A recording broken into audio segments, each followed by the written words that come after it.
एक शहर में एक बड़ा व्यापारी रहता था। उसका नाम दामोदर था। दूसरे शहर से कम दामों में सामान लेकर वह अपने शहर में उसे अच्छी कीमत पर बेचता था। ज़रूरतमंद लोगों को वह ब्याज पर पैसे भी देता था। सभी उसकी बहुत इज्जत करते थे। एक बार एक आदमी जिसका नाम अजीत था, उसके पास जेवर गिरवी रखने आता है, जो कि एक सुनार का भी खास मित्र था। वह सुनार भी लोगों को ब्याज पर पैसे देता था। दामोदर अजीत से पूछता है कि तुम अपने मित्र सुनार के पास क्यों नहीं गए, या कहीं उसने तुम्हें मना तो नहीं कर दिया। इस पर अजीत कहता है, नहीं, ऐसा कुछ नहीं है। मेरी बीवी को लगता है कि सुनार जेवर में से सोना रख लेते हैं। मैंने उसे बहुत समझाया पर वो नहीं मानती और मुझे पैसों की ज़रूरत है, इसलिए मैं आपके पास आया हूँ। ये सुनकर दामोदर हंसा और उस जेवर के बदले में कुछ पैसे दे देता है। उसके जाने के बाद वो सोचता है कि क्या सच में ऐसा हो सकता है कि सुनार जेवर में से सोना निकाल ले और किसी को पता भी ना चले। वो अपने कुछ सुनार दोस्तों को बुलाता है और उनसे इस बारे में बात करता है। कोई कहता है कि हाँ, मैं 10% सोना निकाल सकता हूँ। कोई कहता है मैं 15% निकाल सकता हूँ। कोई 20% और कोई 25% कहता है। लेकिन दीनू सुनार कहता है कि मैं कभी किसी को धोखा नहीं देता, लेकिन अगर ये कोई प्रतियोगिता है तो मैं 100% सोना निकाल सकता हूँ। सामने वाले को पता भी नहीं चलेगा, जब तक वो किसी दूसरे सुनार को ना दिखाए। इस पर व्यापारी उससे कहता है कि अगर तुम मेरे सामने कोई जेवर बनाओ तो क्या तब भी तुम सोना निकाल पाओगे। इस पर दीनू कहता है कि हाँ, मैं निकाल लूँगा। सभी सुनार उसे कहते हैं कि ऐसा नहीं होता, इसलिए तुम ऐसी बातें मत करो। पर दीनू अपनी बात पर अड़ा रहा। व्यापारी दीनू से कहता है कि तुम मेरे सामने एक हार बनाओगे और उसमें से 100% सोना निकालोगे।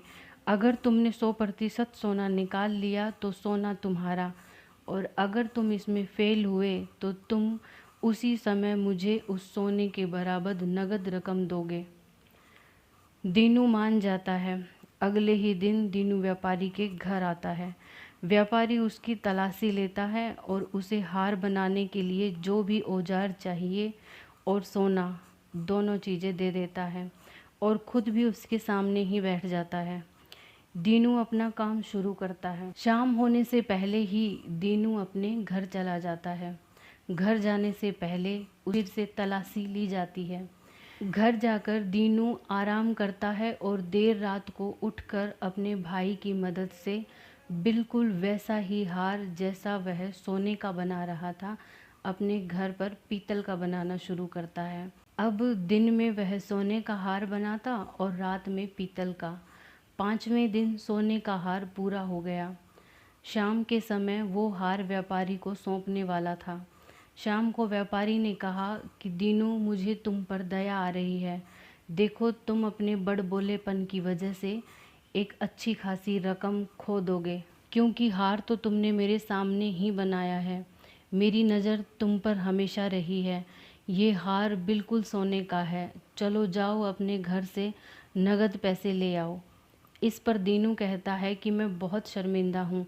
सच में मैंने बहुत गलत किया, लेकिन मैं अपनी गलती का हर्जाना भुगतने को तैयार हूँ।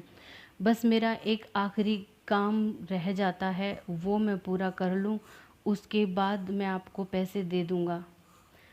इस पर व्यापारी उससे पूछता है कि चलो तुम अपना काम पूरा करो, तब तक मैं अपने दूसरे मित्रों को भी बुला लेता हूँ।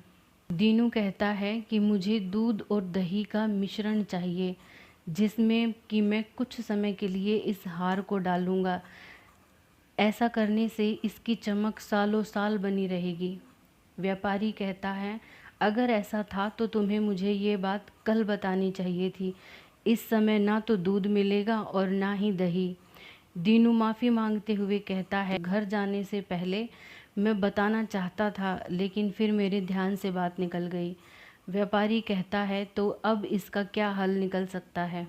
दीनू कहता है कि आप बाजार से दही और दूध मंगवा लीजिए, उसकी कीमत मैं दे दूंगा। व्यापारी अपने एक नौकर को बाजार भेजता है और नौकर जैसे ही अपनी गली से निकलता है तो उसे एक साइकिल पर दूध बेचने वाला मिल जाता है। नौकर उससे दही की पूछता है तो वह साइकिल वाला कहता है, हाँ भाई, आज पूरा दिन से मेरी दही बिकी ही नहीं है। नौकर उसे अपने घर ले जाता है।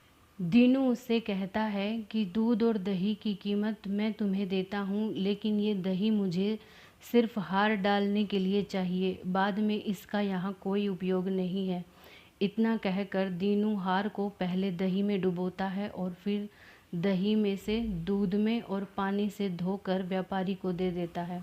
दूध वाले को दूध और दही के पैसे देकर भेज दिया जाता है। अब व्यापारी अपने दूसरे सुनार दोस्त को हार दिखाते हुए कहता है कि देखो दीनू की बेवकूफ़ी का नतीजा, अब इस हार की कीमत जितनी रकम वो मुझे देगा, इसलिए तुम मुझे सही सही बताओ ये सोना कितने का है। सुनार उसे देखता है और अपना सिर पकड़कर बैठ जाता है।